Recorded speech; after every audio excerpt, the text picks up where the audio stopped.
하나님 아버지 하나님 감사합니다. 오늘도 온 만물의 주인이 되어주시고 우리를 창조하시고 다스리시는 여호와 앞에 나와 예배할 수 있도록 인도해 주심을 감사합니다.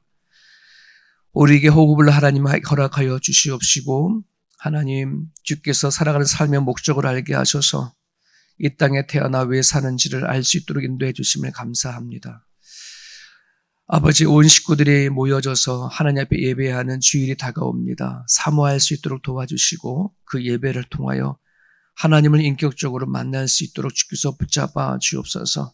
그저 앉아서 구경하는 예배 되지 않게 하시고 끌려가는 예배 되지 않게 하시고 여호와 하나님 앞에 온 생각과 마음을 드릴 수 있는 예배 되실 수 있도록 인도하셔서 하나님의 말씀하심 속에서 깨닫고 느끼고 또 살아갈 때에 가지고 있는 삶의 결단들이 일어나는 귀한 시간 내어줄 수 있도록 아버지 붙잡아 주옵소서. 2박 3일간 진행되어져가는 수련을 통하여서 나를 발견하게 하시고 나의 형제와 자매를 보게 하시고 믿음의 공동체 안에서 어떻게 살아갈 것인지 깨달을 수 있는 귀한 시간 내줄 수 있도록 도와주셔서 나는 죽고 예수로 살고자 원하는 공동체를 통하여 아버지께서 이루고자 원하시는 선하신 뜻을 우리가 발견하고 나가는 복된 시간 내줄 수 있도록 붙잡아 주시옵소서. 아버지, 오늘도 하루를 기도하며 시작합니다. 주의 권속들을 기억하여 주시고 오늘의 삶이 없으면 내일이 없듯이 오늘의 삶의 열매가 되게 도와주시고 오늘이 비전이 되게 하시고 오늘이 내일로 살아갈 수 있는 우리 모두가 되게 하여 주옵소서. 감사하며 예수님의 이름으로 기도합니다. 아멘. 열왕기상 11장입니다. 열왕기상 11장.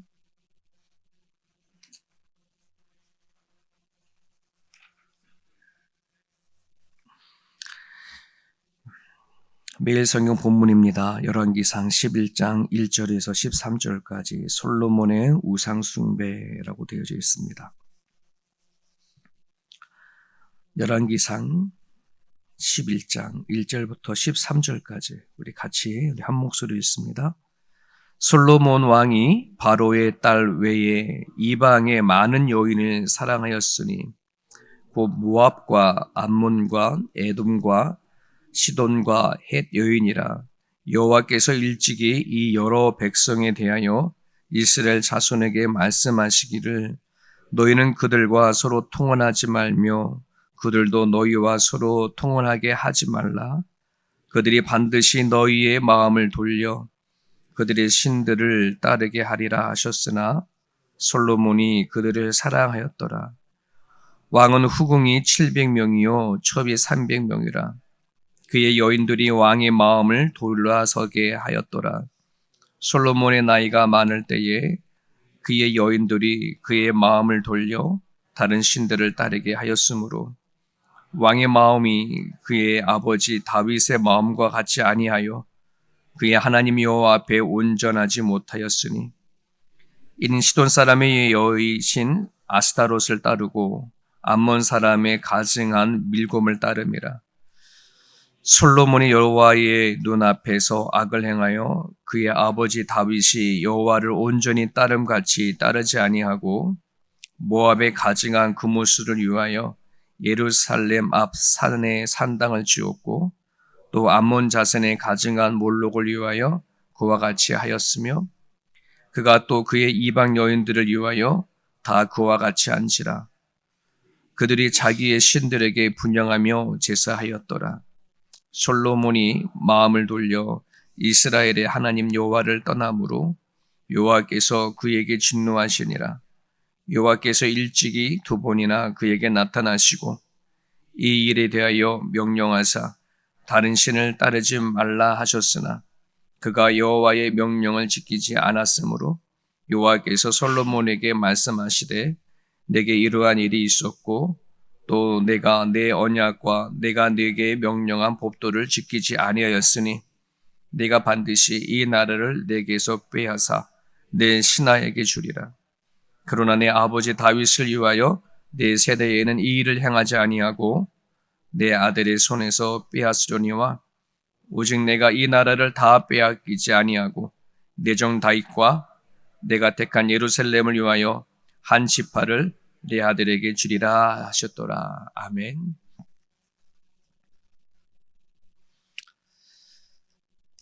열왕기상 11장을 보면은 우리가 솔로몬에게 속았구나. 아마 그런 마음이 드는 말씀입니다. 저는 자라면서 솔로몬을 하도 어릴 때 많이 들어서 나도 솔로몬처럼 돼야지. 아마 이런 생각을 한 번 정도 다 안 해본 사람은 없을 거예요. 솔로몬처럼 지혜를 달라고 기도도 하고. 근데 이 열왕기상을 탁 들어가면 배신당한 느낌이 탁 들죠. 이게 뭐지? 하나님이 주신 지혜로 이게 뭐지? 네. 지난 새벽에 말씀드렸던 것처럼 지혜는 지혜인데 그 지혜를 자신에게 적용하지 못했기 때문에 그래요. 오늘 우리도 솔로몬만큼 지혜를 갖고 있어요. 어쩌면은 더 많은 지혜를 갖고 있을지도 모르겠어요. 근데 그 지혜가 나 자신에게 적용되지 않는 지혜면 오늘같이 이런 일이 일어나는 거죠. 참 솔로몬에겐 불행한 이야기가 아닐 수 없습니다. 잠언을 3,000개의 시를 3,000개의 잠언을 만들었고 1,005편의 시편을 기록할 정도로 그런 뛰어난 지혜를 가지고 있습니다. 솔로몬 성전, 그리고 그가 지은 왕궁, 그 당시에 솔로몬이 행한 통치가 얼마나 힘이 있었는지 대한민국 우리 한국의 광개토왕처럼 이 솔로몬 때에 이스라엘 영토가 가장 넓은 시대였다고 합니다. 얼마나 부유했는지 열왕기상 10장을 보면 세금으로 걷어들인 그 금이 666달란트 정도 된다고 하니 어마어마한 겁니다. 은을 돌처럼 백향목을 뽕나무처럼 여겼다라고 하는 말씀이 있습니다. 자, 그런데 솔로몬에게 보여온 약점이 있습니다. 여자들에게 마음이 빼앗긴 겁니다. 제가 목사를 이렇게 안수를 받을 때에 제가 자랐던 모 교회에서 이제 목사 안수를 받았어요. 그때 담임 목사님이 저를 앉혀놓고 그러더라고요. 목사 안수를 받기 전인데 목사가 되면 돈, 여자, 권력 이 세 개만 잘 지키면 목회는 반은 성공한 거다. 그렇게 얘기를 하시더라고요. 그래서 돈과 여자와 권력을 조심해야 되겠구나. 왜 사람들이 목사님 해주시니까 뭔가 된 줄 알고 목에다 힘주고 다닐 때가 있잖아요. 근데 그렇게 저를 앉혀놓고 가르쳐주셨던 담임 목사님이 여자의 문제로 영예로운 그 은퇴를 못하고 중간에 나가게 되어버렸어요. 참 이게 어렵죠. 모르는 게 아니죠. 아는데 안 되는. 정말 마음이 빼앗겨버리면 우리 안에 있는 이 마음이 흔들려버리면 한순간인 거예요. 한순간. 하나님을 섬겼던 솔로몬이 그의 중심에 하나님을 떠나게 되었어요. 축복의 근원자이신 하나님을 떠나버리게 되어졌어요. 그래서 하나님이 진노합니다. 너의 나라를 빼앗아서 너의 신하에게 주겠다. 장차 이스라엘 백성들이 나눠질 운명의 예언적인 메시지가 솔로몬을 통해 이루어지는 겁니다. 그로 인해서 남북에 갈라져 버리고 끝내는 북이스라엘과 남유다가 멸망의 길로 가게 되어져 버리는 참 안타까운 그 시작이 이 솔로몬의 타락부터 시작되어지는 것을 우리는 보게 되어집니다. 아무리 위대한 업적을 이뤘다 하더라도 중심에 하나님을 떠나버리면 모든 것이 무너진다는 것이 오늘 본문에서 이야기하는 메시지입니다. 오늘 우리들의 관심을 갖고 조심해야 될 것이 그래서 마음에 관한 것입니다. 그래서 오늘 본문을 보게 보면 자꾸 솔로몬에 대한 마음에 대한 지적을 계속하고 있어요. 마음. 예전에 말씀을 드렸죠. 영적 전쟁터가 세 군데다. 생각과 마음과 우리 입술이다. 얼마든지 우리는 생각 속에서 수많은 죄가 지나갈 수 있어요. 그 생각은 죄가 되지 않아. 수많은 생각은 있어. 하지만 그것을 마음에 탁 잡는 순간에 그건 죄가 되거든요. 네. 마음에 탁 잡고 입에 입 바깥에 나오는 순간에 그건 죄가 돼요. 생각이 분노를 할 수 있어요. 하지만 그 분노가 내 마음에 잡고 입 밖으로 나오는 순간 그 죄는 드러나는 거거든요. 잠언서에서 무릇 지킬 만한 것이 마음을 지켜라. 생명의 샘이 거기에서 흘러나온다. 이런 말씀을 하잖아요. 우리의 마음을 지키지 아니하게 되어져 버리면 여러분 하루하루 살아가는 생명력을 잃어버리게 되어져 버립니다. 마음이 상하고 깨어져 버리면 생명의 근원이 깨어져서 기쁨이 감사가 사라져 버립니다. 아버지 하나님 뜻이 원이셨던 뜻인 항상 기뻐해라, 쉬지 말고 기도해, 범사에 감사하라고 하는 그 뜻을 이루지 못하게 되어주죠. 좋은 집에 살아도 마음이 깨지면 행복할 수 없습니다. 오늘 우리 이런 질문을 던져야 합니다. 오늘 본문의 말씀을 통해서 솔로몬의 이 실수를 통해서 우리가 마음을 지키는 원리를 가지고 이 아침에 여러분들이 또 저와 함께 같이 기도하는 제목을 삼았으면 좋겠습니다. 먼저 1절을 봅니다. 솔로몬이 바로의 딸 외에 이방의 많은 여인을 사랑하였으니 곧 모압과 암몬과 에돔과 시돈과 헷 여인이라. 여러분 마음 안에는 창이라는 게 있다고 하죠. 그 창이 세상에 열려 있는지 하나님께 열려 있는지 그 창으로 뭐가 들어오는 건 되게 중요한 부분들입니다. 이 마음의 창을 견고하게 하지 아니하게 되어버리면 한순간에 무너져요. 솔로몬이 타락한 첫 번째 단추가 뭐냐 그러면 그 마음의 창이 견고하지 못한 겁니다. 세상 바깥으로 열려져 있었던 거예요. 하나님께 향했던 그 창이 견고해져야 되는데 그것이 희미해져 버리고 세상을 향하여져서 문을 열어버렸습니다. 솔로몬이 제일 첫 번째 얻었던 왕비가 바로의 딸입니다. 솔로몬이 즉위하고 나선 그 나라를 더 강하게 하기 위해서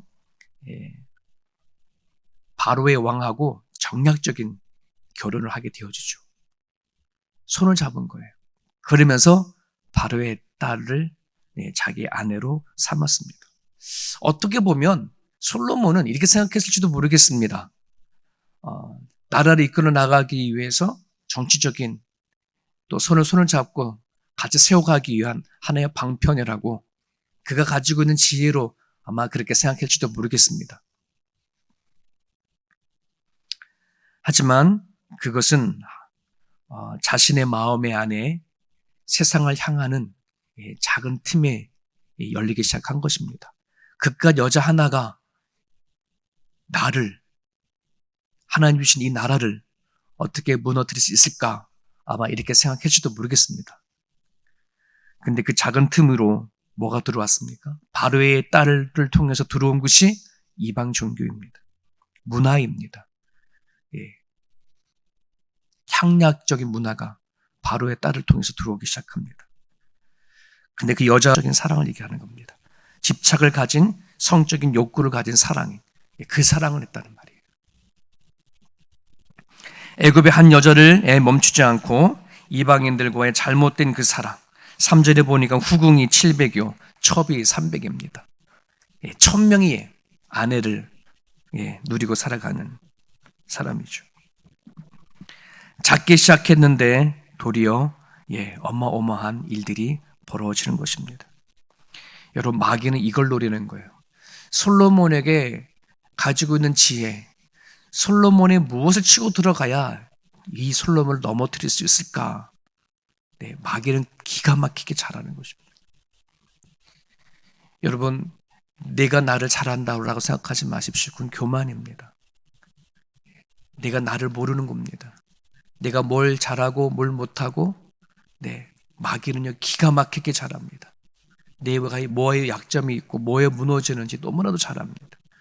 그 틈을 파고 들어와 그거를 가지고 우리를 넘어뜨리려 하는 경우가 너무 많습니다. 그래서 바울이 근신하라 깨어라 우는 사자처럼 삼킬 자를 찾는다.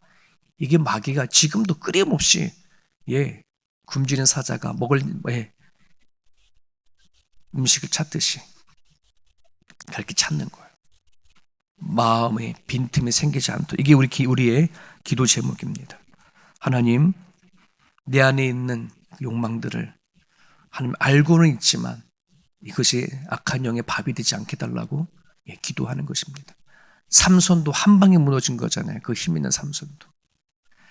마음을 견고히 하는 거가 우리 기도 제목입니다. 두 번째는 우리 2절을 보게 되어지면 여호와께서 일찍이 이 여러 백성에 대하여 이스라엘 자손에게 말씀하셨다 이렇게 하고 있어요. 일찍이 어떤 말씀을 했냐면 신명기 17장에 있는 말씀인데 읽어드릴 테니까 기억 들어보세요. 신명기 17장 16절에 이제 왕이 되어졌을 때 이스라엘 백성들뿐만 아니라 이스라엘 백성의 왕이 되어졌을 때 주셨던 말씀이에요. 그는 병마를 많이 두지 말 것이요 병마를 많이 얻으려고 그 백성을 애굽으로 돌아가게 하지 말 것이니 이는 여호와께서 너에게 이르시기를 너희가 이후에는 그 길로 다시 돌아가지 말 것이다 하셨음이며 그에게 아내를 많이 두어 그의 마음이 미혹되게 하지 말 것이며 자기를 위하여 은금을 많이 쌓지 말 것이니라. 네, 하나님께서 이스라엘 백성들에게 주신 말씀드려요. 세 가지가 얘기를 하겠죠. 달리는 말을 많이 갖지 말아라. 통혼하지 말아라. 이방 여인들과 결혼하지 말아라. 은과 금을 많이 쌓아놓지 말아라. 그런데 솔로몬이 이 세 가지를 다 해버렸네. 네. 여러분 항상 하나님은 솔로몬일 뿐만 아니라 오늘 우리들에게 계속 말씀을 주시죠. 성경에는 그 말씀을 거울이다 이렇게 얘기를 합니다. 여러분 우리가 얼굴에 뭔가 묻으면 거울에 가서 닦고 꾸미고 막 이러지 않습니까? 마음에도 거울이 있어요. 우리들에겐 그게 말씀입니다. 말씀을 늘 살펴봐야 합니다. 마음의 거울에 늘 주목해야 합니다. 하나님에게 우리에게 주신 말씀이 무엇인지를 가지고 늘 확인해 봐야지, 비춰봐야지. 그렇지 않게 되어져 버리면 이렇게 위기가 닥쳐오는 거예요. 말을 가지지 말라 그랬는데 솔로몬은 애굽으로부터 엄청난 말을 가져왔습니다. 아내를 두지 말라 그랬는데 1000명의 아내를 뒀습니다. 은금을 자신을 위해 쌓지 말라고 했는데 방 300개를 만들어서 거기에다가 가득 채웠습니다.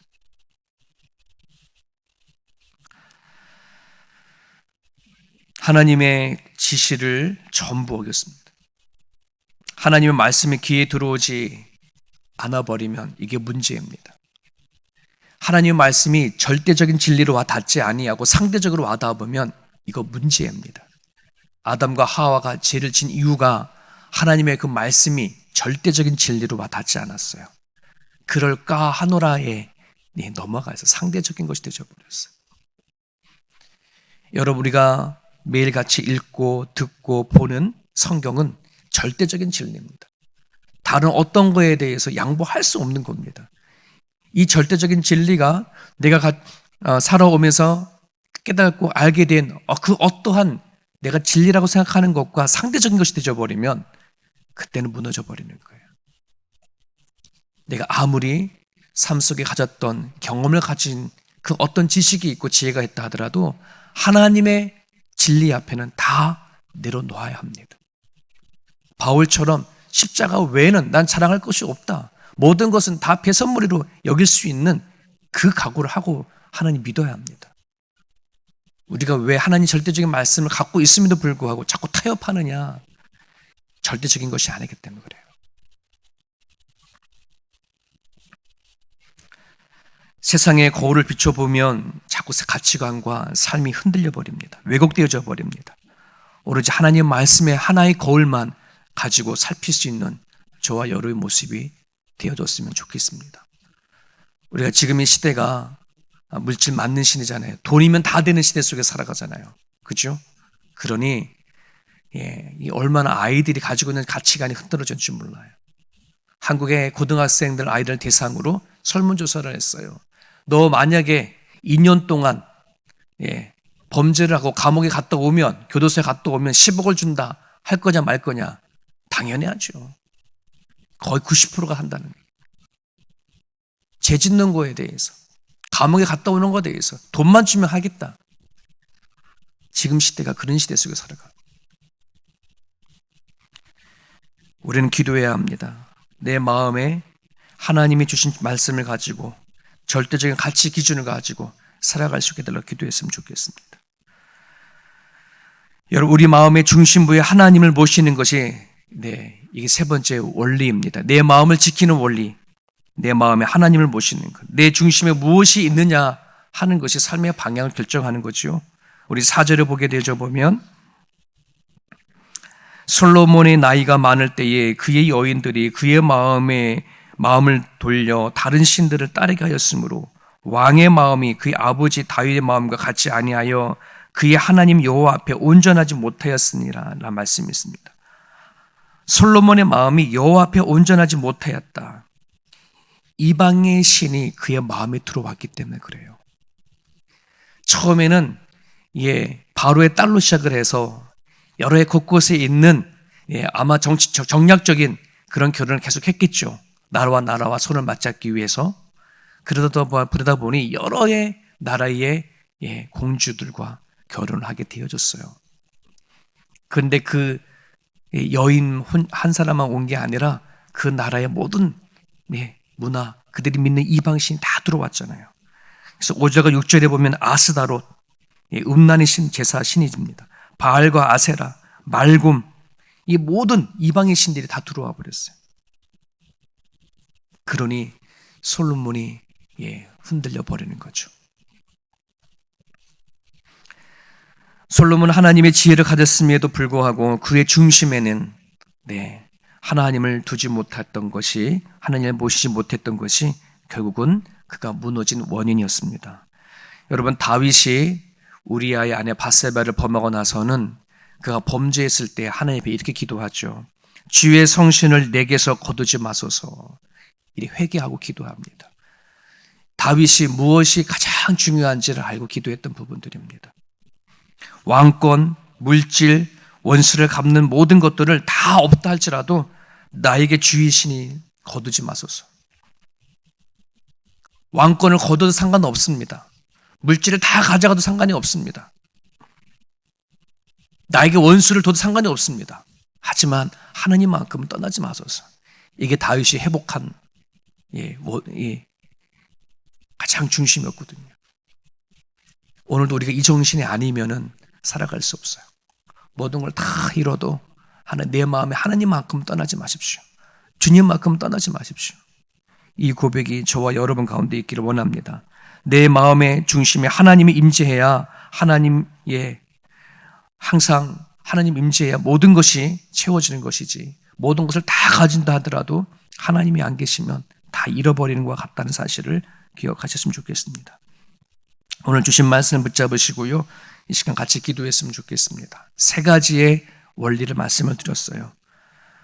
마음의 창을 열어서 하나님을 늘 향할 수 있도록 여러분 기도하여 주십시오. 작은 틈으로 악한 마귀가 들어오지 못하도록 내 안에 작은 틈이 무엇인가 찾고 기도해 하셨으면 좋겠습니다. 하나님이 주신 말씀을 마음의 거울로 삼아서 내가 무엇이 묻어져 있는지, 무엇이 들어온 것인지를 발견하고 씻고 닦을 수 있도록 이 아침에 기도하시고요. 마지막으로는 하나님을 우리 마음에 모실 수 있도록 내 생각과 마음에 모셔서 내가 언제 어떠한 상황이 있다 할지라도 성령 충만함으로 살아갈 수 있도록 이 아침에 여러분들이 기도해 주셨으면 좋겠습니다. 하나님 말씀 붙잡고요, 자유롭게 기도하시다가 돌아가시길 바랍니다.